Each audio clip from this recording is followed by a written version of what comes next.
મિત્રો આપ જોઈ રહ્યા છો સાજી સમાચાર.live। હવે જોઈએ અગત્યના સમાચાર। અંકલેશ્વરના કરોડથી ભારે અવરજવર કરતા વાહન ચાલકોથી વ્યસ્ત રહેતા આમલા ખાડી પર 40 થી 45 વર્ષ જૂના બ્રિજમાં તિરાડ પડી છે।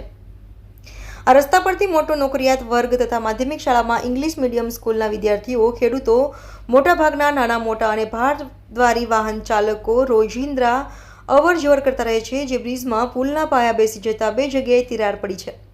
ત્યારે આ નોકરિયાત વર્ગ માટે મહત્વના બ્રિજનું ત્વરિત સમારકામ કરવા તેમજ નવા બ્રિજનું નિર્માણ કરવા લોક માંગણી ઉઠવા પામી છે। જ્યારે ચોમાસાની સિઝન દરમિયાન આ આમલા ખાડી બ્રિજ ઓવરફ્લો થતા બ્રિજ બંધ થવાથી બંને ગામની અવરજવર કરતા વાહન ચાલકોને 10 થી 15 કિલોમીટરનો ફેરાવો કરવો પડે છે, જે બ્રિજ ગમે ત્યારે તૂટી પડતા વાહન ચાલકોને ફેરાવો કરવાની નોબત આવી શકે છે।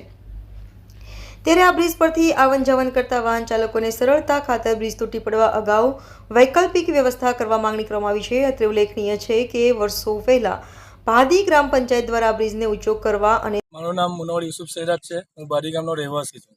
આજ રોજ જે ખરોડ અને ભાદીવાળો રસ્તો છે, જેમાં એક પુલ બનાવવામાં આવ્યો છે, એ પુલ આજે ક્રેક થઈ ગયો છે, જેના લઈને ગામ લોકોજનોને આવવા જવામાં ઘણી બધી તકલીફ પડી રહી છે। જેમાં સ્કૂલના છોકરાઓ છે, જે રોજગારો છે, જે રોજના મતલબ કે જેડીસીમાં જવાવાળા ભાઈઓ છે, એમને પણ તકલીફ છે। એ અગાઉ આગળ પણ સરપંચશ્રીને ગામ પંચાયત થ્રુ લેખિતમાં લખીને એક અરજી આપી હતી, જે પુલનું કામ કરાવવા માટે, પણ એના કોઈ મતલબ કે એ નથી કર્યું।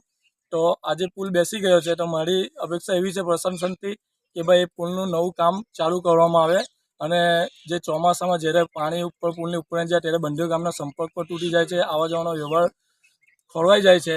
તો એ બદલ પ્રશાસન એમનું કામ જલ્દી પૂર્ણ કરે અને નવો પુલ બનાવી આપે અમને।